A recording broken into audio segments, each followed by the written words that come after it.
রাজপথের আন্দোলন থেমেছে, কিন্তু এখন নেতৃত্ব নিয়ে যুদ্ধ চলছে স্ট্যাটাস, পোস্ট আর কমেন্টে। জুলাই আন্দোলনের নেতৃত্ব ঘিরে যখন তুমুল বিতর্ক, তখনই ইসলামী ছাত্র শিবিরের কেন্দ্রীয় সভাপতি জাহিদুল ইসলাম ফেসবুকে লিখলেন আত্মসমর্পণের কথা।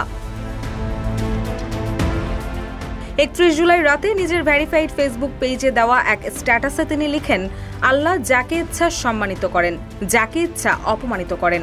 আমরা মহান আল্লাহর নিকট আত্মসমর্পণ করলাম। আমাদের রব সন্তুষ্ট হয়ে দুনিয়ায় যতটুকু সম্মান দিতে চান, বান্দা হিসেবে সেটাই যথেষ্ট।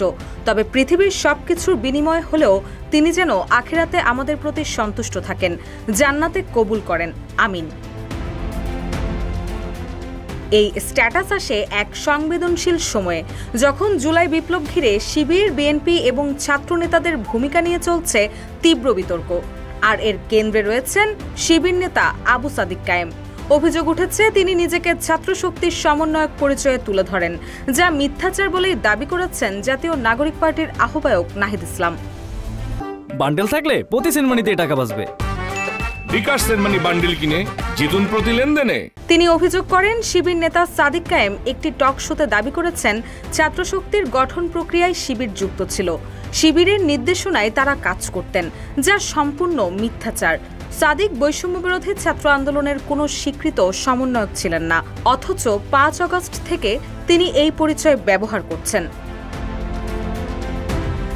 সাদিক কায়েম অবশ্য এসব অভিযোগ উড়িয়ে দিয়ে বলেছেন, আমি কখনো সমন্বয়ক পরিচয়ে কোথাও গিয়ে কিছু দখল বা আত্মসাৎ করেছি এমন একটি প্রমাণও কেউ দেখাতে পারবে না।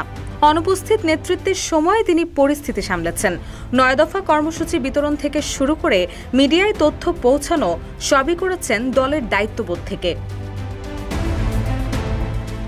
এই পাল্টাপাল্টি অবস্থানের মাঝেই জাহিদুলের স্ট্যাটাস যেন সুর পাল্টে দেয় বিতর্কের ঢেউ। এটি শুধু আত্মসমর্পণের ঘোষণা নয়, রাজনৈতিক সংঘাতের এক নীরব প্রতিক্রিয়াও বটে। জুলাই আন্দোলনের পোস্টার ছিঁড়ে যাচ্ছে, ব্যানার বদলাচ্ছে, কিন্তু যুদ্ধটা এখন কে সম্মান পাবে, কে ইতিহাসে থাকবে সেই নিয়েই। রুশা সুর, নিউজ ডেস্ক, ইত্তেফাক।